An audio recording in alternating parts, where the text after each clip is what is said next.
Welcome to the Medical Bubble channel. If you are new in the channel then subscribe our channel. और आज हम बात करते हैं पीडियाट्रिक्स के बारे में, कुमार व्रत के बारे में, and we are talking about the aupasargik व्याधि.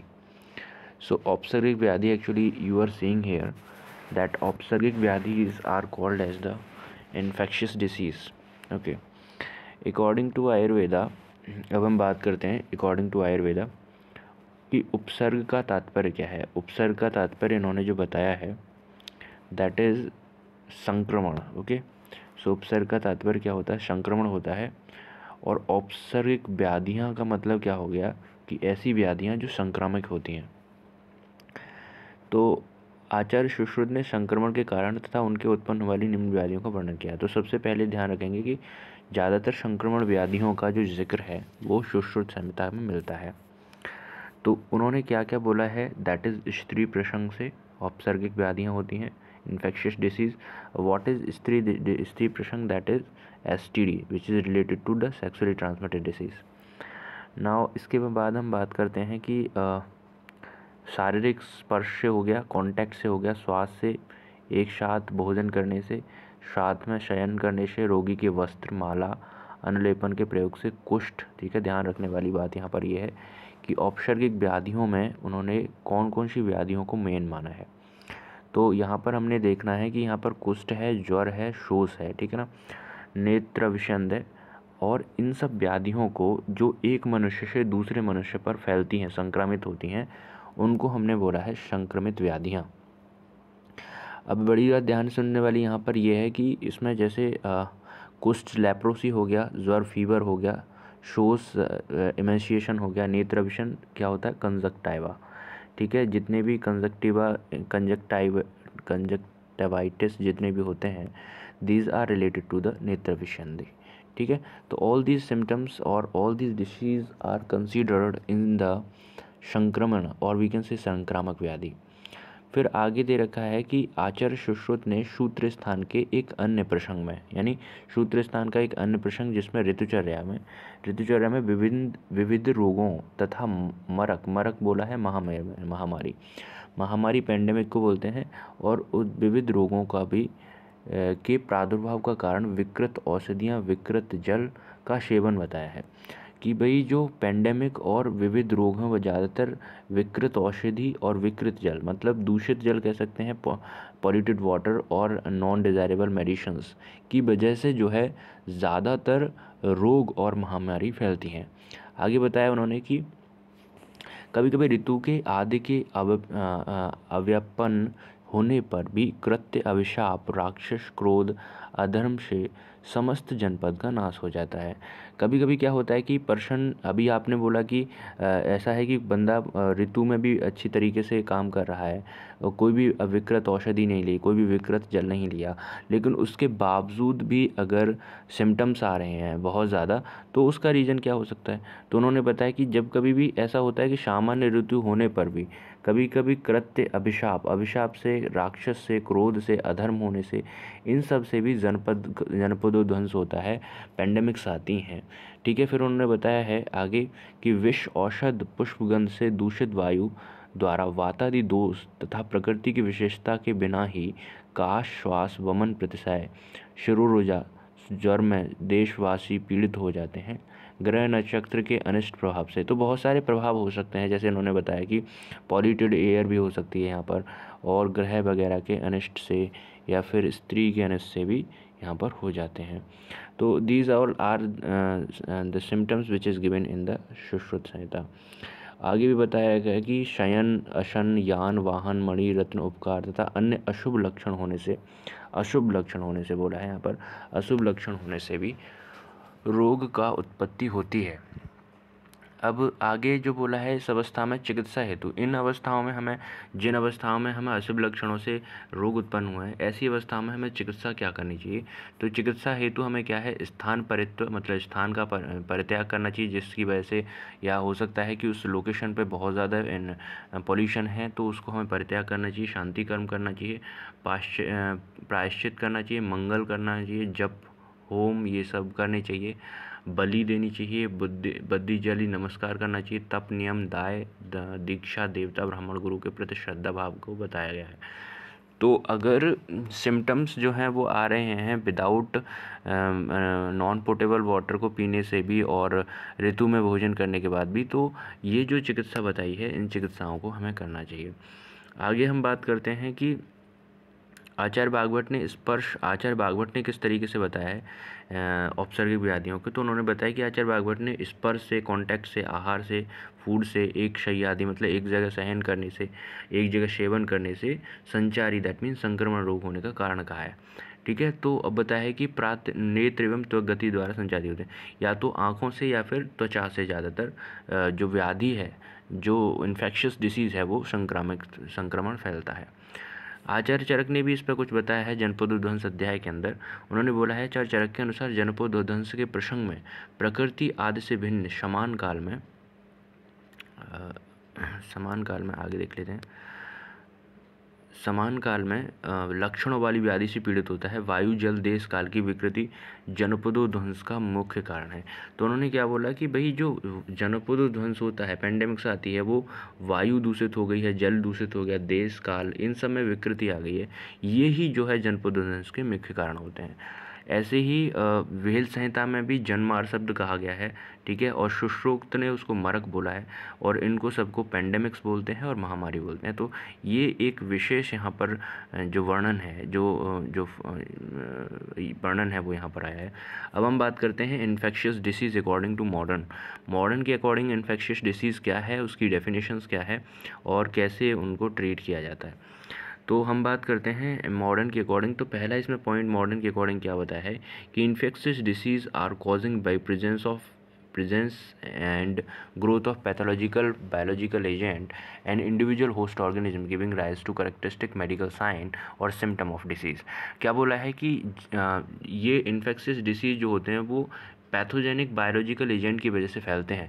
पैथोलॉजिकल बायोलॉजिकल एजेंट जो होते हैं वो बैक्टीरिया, वायरसेस, फंगस, प्रोटोजोन्स हो सकते हैं। इन इंडिविजुअल होस्ट, एक इंडिविजुअल जो हम होस्ट होता है जिसमें होते हैं, वो इंडिविजुअल मेडिकल साइंस और सिम्टम्स को देता है डिसीज़ के, उसी को हम बोलते हैं इन्फेक्शियस डिसीज़। अब बताया आगे कि पैथोजेनिक माइक्रो ऑर्गेनिज्म क्या क्या हो सकते हैं। तो बताया पैथोजेनिक का micro organism can be bacteria, can be virus, can B parasite, fungus and disease can be spread directly और इनडायरेक्टली। ठीक है, तो ये आप स्वस्थ प्रयत्न में पढ़ के भी आए हैं कि डिसीज़ का जो स्प्रेडिंग है वो दो तरीके से होता है, डायरेक्टली हो सकता है और इनडायरेक्टली हो सकता है और मिक्स्ड भी हो सकता है। ठीक है, from person to another person. अब हम आगे बात करते हैं, क्या दे रखा है कि ट्रांसमिशन ऑफ पैथोजन, आगे दे रखा है कि transmission of pathogen can occur through physical contact. ठीक है, transmission of pathogen physical contact से हो सकता है, कॉन्टामिनेटेड फूड से हो सकता है, बॉडी फ्लूइड्स एक्सचेंज से हो सकता है। ठीक है, और यहाँ पर क्या दे रखा है, ऑब्जेक्ट से हो सकता है, एयर ब्रॉन हो सकते हैं, एयर से, वायु से, इनहेलेशन से हो सकता है, इनहेलेशन ऑफ एयरोसोल और एयर ड्रॉपलेट्स, और वेक्टर ऑर्गेनिज्म की वजह से भी यहाँ पर हो जाता है। तो ये सारे जो मोड ऑफ ट्रांसमिशन है डिसीज़ के वो यहाँ पर बता रखे हैं, बड़ा ही आसान है, इसमें कोई बड़ी बात नहीं थी। अब इन्फेक्शियस डिसीज़ को एक कैटेगराइज किया जाता है कम्युनिकेबल डिसीज़ के अंतर्गत भी। तो हम बात करते हैं कि जो इन्फेक्शियस डिसीज़ हैं उनको हम और क्या बोल सकते हैं। तो उन्होंने बोला है कि infectious disease can be also called as transmissible disease और कम्युनिकेबल डिसीज़। ठीक है, तो इस चीज़ को जानना बहुत ज़रूरी है कि हम जो कम्युनिकेबल डिसीज़ का दूसरा नाम क्या देते हैं, तो इन्फेक्शियस डिसीज़ का दूसरा नाम क्या देते हैं, तो वो कम्युनिकेबल डिसीज़ हो सकता है और ट्रांसमिशेबल डिसीज़ हो सकता है। आगे दो रखा है कि communicable disease are caused by specific infectious agent. Specific infectious agent से भी होते हैं कम्युनिकेबल डिसीज़। टॉक्सिक प्रोडक्ट से भी हो सकते हैं, कोई पॉइजन भी हो सकता है, ट्रांसमिटेड फ्रॉम इन्फेक्टेड पर्सन से हो सकते हैं, एनिमल से हो सकते हैं, और रिजर्वायर टू होस्ट ससेप्टेबल। तो ये आपको जो हम पढ़ के आते हैं एपिडेमिक या फिर पेंडेमिक में पढ़ते हैं कि जो इन्फेक्शियस एजेंट हो सकता है वो कोई टॉक्सिक प्रोडक्ट हो सकता है, और इन्फेक्टेड पर्सन इसमें हो सकता है, एनिमल कोई हो सकता है, रिजर्वायर हो सकता है, कहीं पर रिजर्व हो रखे हैं वो, और वो होस्ट की जगह पर होस्ट के अंदर डायरेक्टली और इनडायरेक्टली एंटर हुए हैं, इसकी वजह से जो है वो डिसीज़ फैला है। ठीक है, तो इंटरमीडिएट प्लांट और एनिमल होस्ट और वेक्टर और इनएनिमेट एनवायरनमेंट। तो इन्होंने बोल रखा है कि आगे कि ये डायरेक्टली और इनडायरेक्टली या तो प्लांट से ही आते हैं, प्लांट में या फिर एनिमल होस्ट में या फिर वेक्टर में या फिर किसी इनएनिमेट यानी बिना एनिमल के एनवायरनमेंट का जो होता है, जैसे मानो एयर हो गया या फिर वाटर हो गया, इन सब से भी होस्ट के अंदर जो है वो आ सकते हैं। आगे बोला है contagious disease is a subset of infectious disease. Contagious disease ये क्या है, सबसेट है इन्फेक्शियस डिसीज़ का, where infection is transmitted by contact with the ill person और देयर सिक्रीशंस। ठीक है, जैसे इन्फ्लुएंजा इन्होंने एग्जांपल ले रखा है कि इन्फ्लुएंजा के अंदर क्या बता रखा है कि ये जो हमारे इन्फेक्शियस जो डिसीज़ होते हैं जिनको हम कॉन्टेजियस डिसीज़ बोलते हैं, ये इल पर्सन के कांटेक्ट में आने से जो है फैलते हैं या फिर उसके सिक्रीशन से फैलते हैं। जैसे एग्जांपल इन्फ्लुएंजा है जो कि इल पर्सन के कांटेक्ट में आने से, ड्रॉपलेट्स में आने से फैलता है। तो these are very easy topic और यहाँ पर एक्सप्लेन किया गया। इसके बाद हम बात करते हैं कुछ यहाँ पर विशेष जो इम्पोर्टेंट टर्मिनोलॉजी WHO के द्वारा बताई गई हैं जो इन्फेक्शियस डिसीज़ पढ़ने से पहले हमें जान लेनी ज़रूरी है। अच्छा, इसके बारे में हम बात करते हैं क्या क्या हैं वो। तो सबसे पहली जो है वो है एंटीसेप्टिक। देखो ये जो टर्मिनोलॉजीज़ हैं किसी भी यूनिवर्सिटी एग्जामिनेशन के अंदर 2 मार्क्स में पूछी जा सकती हैं। ये स्वस्थवृत्त में भी आपको मिलेंगी, ठीक है, तो उस वहाँ पर भी आपको पढ़ना है इसको उपसर्गिक व्याधि में, और यहाँ पर भी इसको पढ़ लेते हैं। तो very important topic is there. अब हम बात करते हैं यहाँ पर कि सबसे पहले कि एंटीसेप्टिक्स क्या होते हैं। तो antiseptic are the chemical solution, these are the chemical solution which reduce and prevent growth of micro organism on skin. Skin के ऊपर, ठीक है, जो माइक्रो ऑर्गेनिज्म की ग्रोथ है, एक ऐसे केमिकल सॉल्यूशन है जो इनकी ग्रोथ को क्या करते हैं, रिटार्ड करते हैं। क्या करते हैं, रिटार्ड करते हैं। उन्हीं को हम क्या बोलते हैं, एंटीसेप्टिक्स बोलते हैं। अब ध्यान से सुनो, यहाँ पर एक कन्फ्यूज़न हो जाता है कभी कभी एंटीसेप्टिक और डिसइंफेक्टेंट में। डिसइंफेक्टेंट भी सेम ही काम करते हैं, लेकिन डिसइंफेक्टेंट की और एंटीसेप्टिक की जो कंसंट्रेशन है उसमें बड़ा डिफरेंस है। अब हम बात करते हैं यहाँ पे कंसंट्रेशन की। तो कंसंट्रेशन जो डिसइंफेक्टेंट की होती है वो ज़्यादा होती है as compare to concentration of antiseptic, ठीक है। तो याद रखेंगे। अब कभी कभी क्या होता है, जो डिसइंफेक्टेंट है वो लोअर कंसंट्रेशन में, कम कंसंट्रेशन में एंटीसेप्टिक की तरह काम कर सकता है, लेकिन एंटीसेप्टिक तो ऑलरेडी लोअर कंसंट्रेशन का होता है तो वो डिसइंफेक्टेंट की तरह काम नहीं कर सकता। लेकिन हमारा डिसइंफेक्टेंट जो होता है वो लोअर कंसंट्रेशन में एंटीसेप्टिक की तरह काम कर सकता है। ये एक बात यहाँ पर जानना ज़रूरी था। अब हम बात करते हैं communicable, a disease that can transmitted from one person to another. छोटी क्लासेस से पढ़ के आ रहे हैं। कॉन्टामिनेशन मतलब क्या होता है, द स्पॉइलिंग और पॉल्यूशन एक्चुअली कॉन्टामिनेशन बोलते हैं, ऑफ इनएनिमेट एंड ऑब्जेक्ट और लिविंग मटेरियल। या तो इनएनिमेट ऑब्जेक्ट या तो एनिमल नहीं हो ऑब्जेक्ट ऐसे, या फिर लिविंग मटेरियल का सॉइलिंग हो जाना या फिर पॉल्यूशन हो जाना, उनके अंदर कोई ना कोई खराबी आ जाना, उसी को कॉन्टामिनेशन बोलते हैं। और living material with the harmful potential infectious और other environmental material, for example organic matter और माइक्रो ऑर्गेनिज्म। तो ये कॉन्टामिनेशन का मतलब क्या होता है कि इन सब चीज़ों से अनवांटेड मटेरियल होते हैं, जो इन्फेक्शियस मटेरियल होते हैं, वो सारे के सारे पॉल्यूटेड मटेरियल होते हैं, उनके टच में आने से जो प्रदूषण फैलता है, जो जिसकी वजह से उसी को हम कॉन्टामिनेशन बोलते हैं। एंडेमिक की बात करते हैं तो ये भी कभी कभी क्वेश्चंस पूछे जाते हैं।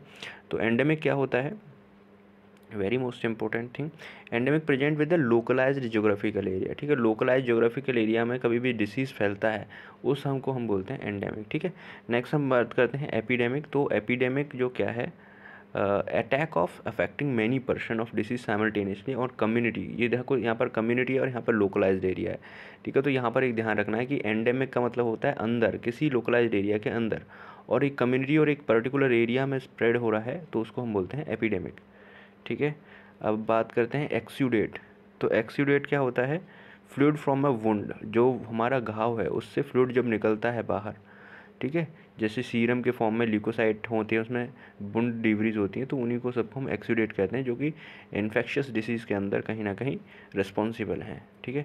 नेक्स्ट हम बात करते हैं फोमाइट्स। तो फोमाइट्स क्या है, इनएनिमेट ऑब्जेक्ट और material on which disease produce agent may be conveyed, for example bedding and clothes.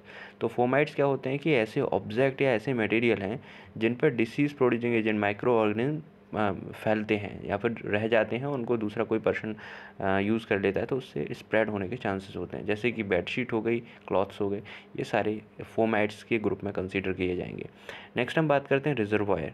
तो रिजर्वायर क्या होता है? A place where potentially pathogenic micro organism can survive and may be transferred on to patient. तो reservoir का मतलब है कहाँ पे कलेक्शन, इकट्ठा होना, ठीक है। तो एक ऐसा प्लेस है जहाँ पर माइक्रो ऑर्गेनिज्म जो होते हैं, कोई वायरस बैक्टीरिया तो क्या है, वहाँ पर इकट्ठा हो रखे हैं और वो पेशेंट तक जो है पहुँचाए जा सकते हैं या पहुँच जाते हैं। तो ऐसी कंडीशन को हम क्या बोलते हैं? रिजर्वायर बोलते हैं। सॉइल्ड क्या है? The term used to describe object और terms contaminated with debris organic matter which potentially can harbour pathogenic organism. तो वही बताया कि टर्म यूज़ करा गया ऑब्जेक्ट के लिए, फिर ऐसे आइटम्स के लिए जो कॉन्टामिनेटेड हो चुके हैं डिवरीज से, ऑर्गेनिक मैटर से, और जो कि पैथोजेनिक ऑर्गेनिज्म को रखते हैं, हार्बर करते हैं, मतलब रखते हैं, उनके अंदर रहता है पैथोजेनिक ऑर्गेनिज्म, तो उनको हम बोलते हैं सॉइल्ड। आगे बोला है सोर्स।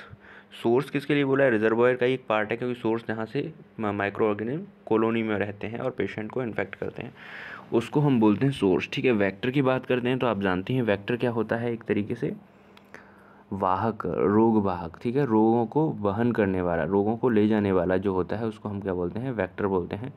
और वेक्टर ज़्यादातर मैक्सिमम केस में इंसेक्ट आर्थ्रोपोड के अंदर कंसीडर होते हैं, ठीक है। तो ये हमें बड़ी बात ध्यान में रखनी है कि an organism usually an insect, ठीक है, ध्यान रखना, आर्थ्रोपोड की बात हुई है, इंसेक्ट की बात हुई है, which carry disease producing material from host to another, ठीक है। एक पर्सन से दूसरे पर्सन पर ले जाने वाला जो वाहक है, that is called as the vector, either within the और surface of the its body, या तो ऑर्गेनिज्म के अंदर ले जा रहे हैं वो या फिर उसके सरफेस तक ले जा रहे हैं, ठीक है। तो ये चीज़ हो गई हमारे। अब इसके बाद हम बात करते हैं वेक्टर और व्हीकल। वेक्टर जो होते हैं, वेक्टर हमेशा क्या होते हैं? लिविंग होते हैं, ठीक है ना। और व्हीकल क्या होते हैं? ऑब्जेक्ट्स होते हैं, ठीक है। पैथोजेनिक ऑर्गेनिज्म को कैरी करने वाले ऑब्जेक्ट्स होते हैं। For example dust, bed plants, blanket, ये सारे नॉन लिविंग हो गए, और ये वाले क्या हो गए? लिविंग हो गए। तो ये यहाँ पर हमें ध्यान रखना पड़ेगा। तो ये टर्मिनोलॉजी भी हमने क्लियर कर ली जो हमारी यूज़ होती हैं औपसर्विक व्याधियों के अंदर। अब आगे की जो स्लाइड है, आगे की स्लाइड में क्या दे रखा है? आगे की स्लाइड में दे रखा है औपसर्गिक व्याधियाँ। औपसर्गिक व्याधियाँ जो जो न्यूनेट्स के अंदर होती हैं। तो औपसर्गिक व्याधियाँ जो न्यूनेट्स के अंदर होती हैं, इन्फेंट्स के अंदर होती हैं, वो कौन कौन सी हैं? सबसे पहला यहाँ पर है मम्प्स, ठीक है। कर्णमूल शोथ, कान के नीचे जो स्वेलिंग आ जाती है उसको हम बोलते हैं मम्प्स, ठीक है। इसके बाद दो रखा है मीजल्स, ठीक है, रोमांतिका या रुबियोला। तो रुबियोला और रोमांतिका को पढ़ना है। फिर रुबेला वायरस को पढ़ना है, रुबेला वायरस और रुबेला वायरस से होने वाला रुबेला। फिर चिकन पॉक्स या वेरिसेला के बारे में पढ़ना है, that is called as the masurika. फिर डिप्थेरिया के बारे में पढ़ना है, जिसको हम बोलते हैं रोहिणी। फिर पर्टिसिस के बारे में बोलते हैं वूपिंग कफ, ठीक है, काली खांसी। टेटेनस के बारे में बात करना है, धनुर्वात। कृमि रोग के बारे में बात करना है, कृमि रोग बोले तो worm disease. Intestine helminthic infestation, HLI, ठीक है। टाइफॉइड एंटेरिक फीवर के बारे में पढ़ना है। मेनिंजाइटिस के बारे में पढ़ना है। HIV इन्फेक्शन इन चिल्ड्रन, ठीक है, that is called AIDS. Dengue, malaria, tuberculosis and hepatitis, इन सब के बारे में डिटेल हमें पढ़ना होगा, यही हमारे सिलेबस में है। तो ये जो व्याधियाँ हैं इन्हीं को हम बोलते हैं ऑब्सर्विक व्याधि, बिकॉज दीज व्याधीज और दीज डिसीज आर इन्फेक्टेड और which can transmitted from one person to another और from mother to the fetus, और वी कैन से द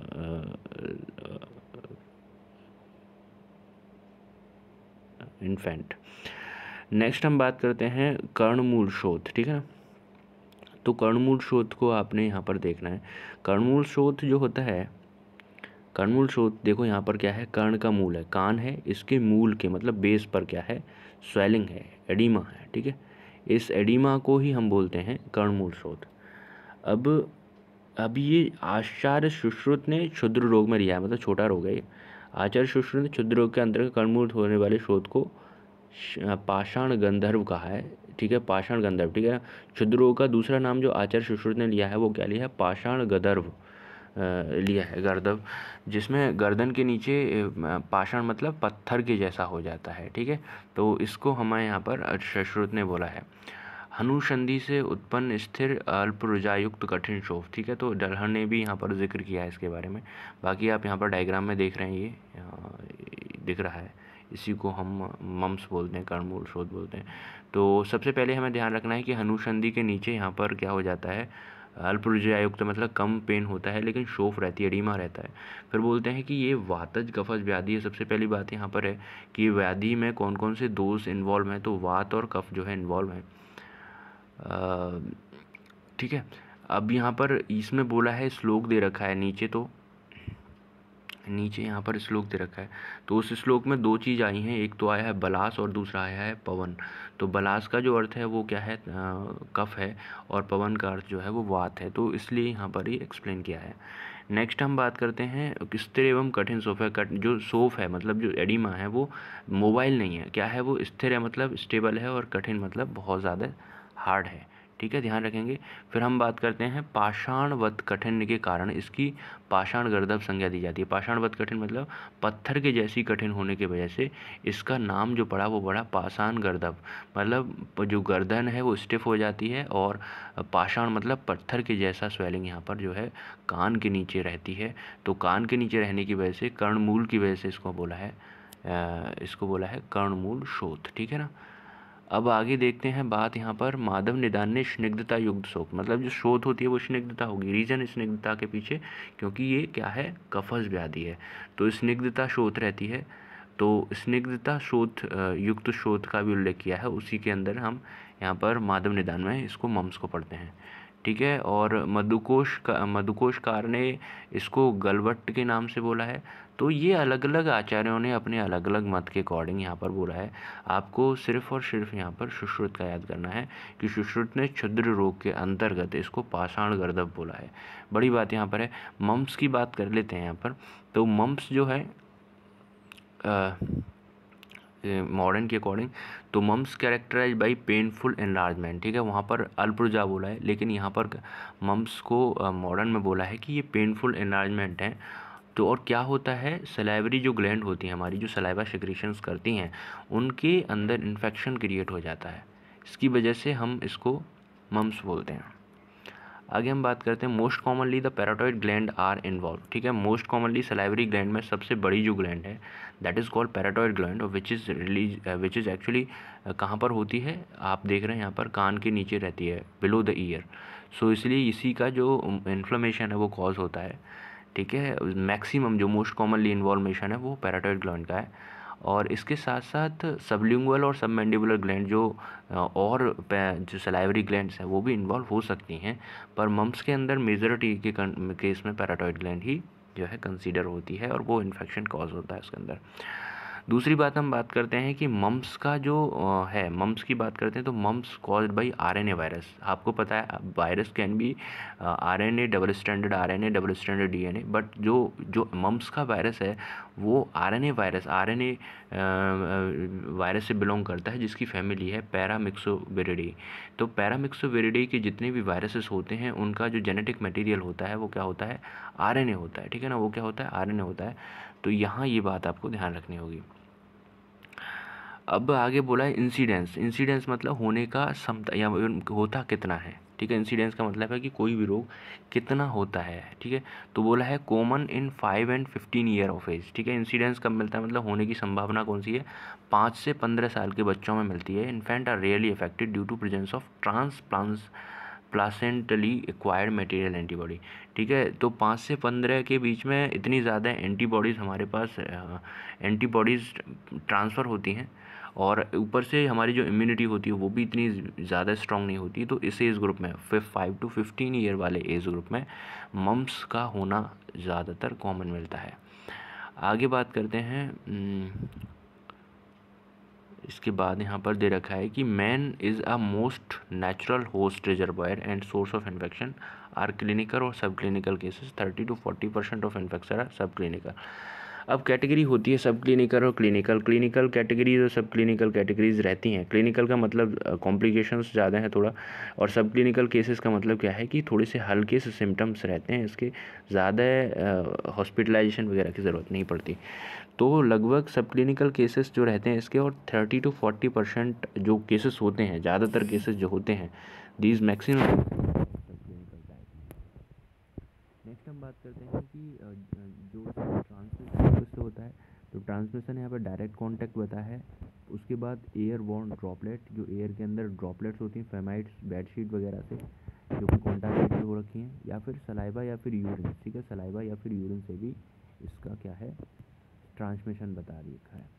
अब इसका इंक्यूबेशन पीरियड या इनफेक्टिविटी का पीरियड जो दे रखा है वो कितना दे रखा है, 4 to 6 days before the onset of symptoms, क्योंकि इंक्यूबेशन पीरियड बोलते हैं इसको। 4 से 6 दिन होते हैं जिनके अंतर्गत आपके सिम्टम्स आते हैं। सेकेंडरी अटैक रेट है 86%। सेकेंडरी अटैक का मतलब क्या है कि एक बार इन्फेक्शन हो गया उसके बाद दोबारा अटैक होने के चांसेस हैं, तो यस इट इज़ 86%, ठीक है, तो ये याद रखेंगे। Next is incubation period. तो इंक्यूबेशन पीरियड अगेन क्या है, 2 to 3 वीक्स या 14 to 21 डेज, ठीक है, तो ये आपको ध्यान रखना है। क्लिनिकल प्रेजेंटेशन क्या ध्यान रखना है, क्लिनिकल प्रेजेंटेशन का मतलब क्या क्या फीचर्स जो हैं या क्या क्या सिम्टम्स दिखते हैं,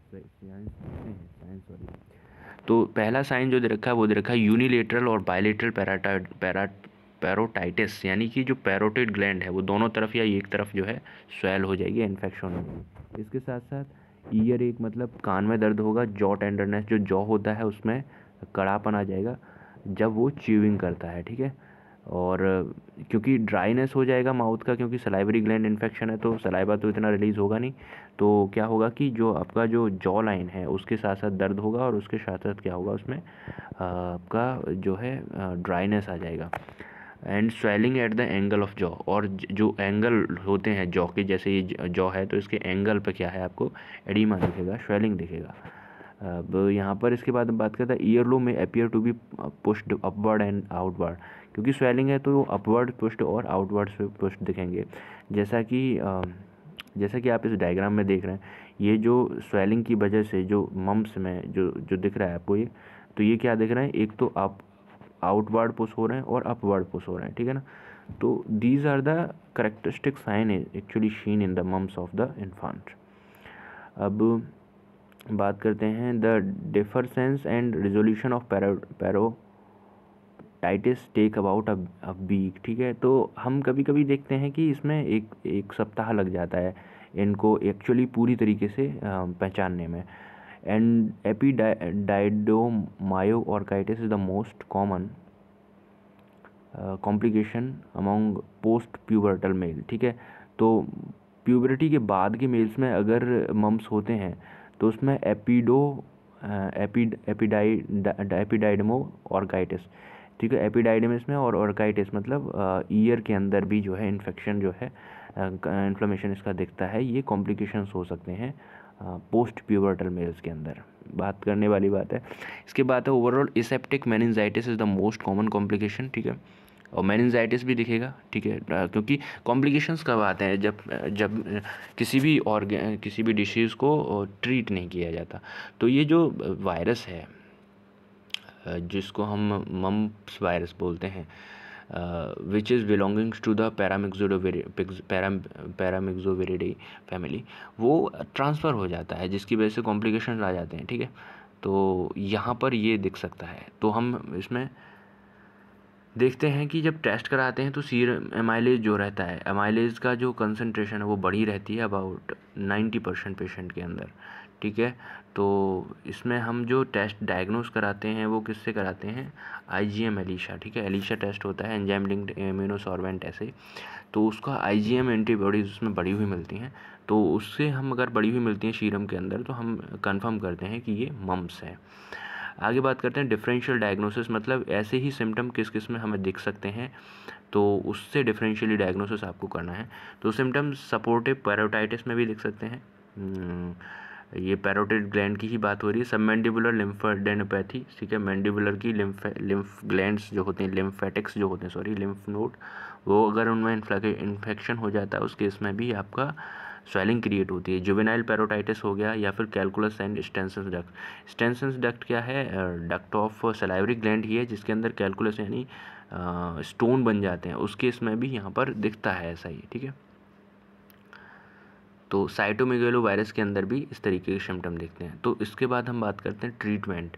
तो ट्रीटमेंट जो बात हम करते हैं, तो ट्रीटमेंट क्या है, isolation of patient until parotid swelling has subside, क्योंकि हमें पता है कि ये इन्फेक्शियस डिसीज है तो दूसरे लोगों में भी फैल सकता है, इसलिए हम पहले पेशेंट को आइसोलेट करेंगे कुछ दिन के लिए जब तक कि जो स्वेलिंग है वो सबसाइड नहीं कर जाती। फिर इसके बाद सिम्प्टोमेटिक ट्रीटमेंट करेंगे, जैसे एंटीपायरेटिक फीवर आ रहा है तो anti inflammatory warm saline mouth wash, ठीक है, वार्म और सलाइन माउथ वॉश, ताकि वायरस का जो इन्फेक्शन है या सेकेंडरी जो इन्फेक्शंस हैं बैक्टीरिया के द्वारा वो भी ख़त्म हो। बेड रेस्ट के लिए बोलेंगे और लोकल सपोर्ट देंगे।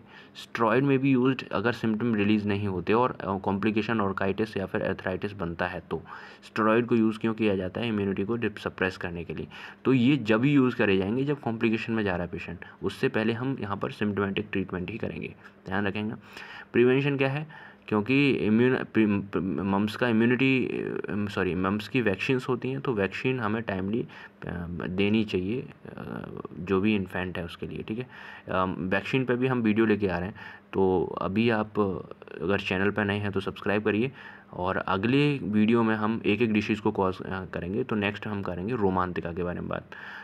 रोमांतिका की हम बात करेंगे, दैट इज़ मीजल्स, ठीक है, और रिव्यूला जिसको बोलते हैं। तो thank you very much for patiencefully listening. और आप नए हैं एक तो वीडियो को लाइक और शेयर ज़रूर करिए और सब्सक्राइब करिए चैनल को। मिलते हैं नेक्स्ट वीडियो में।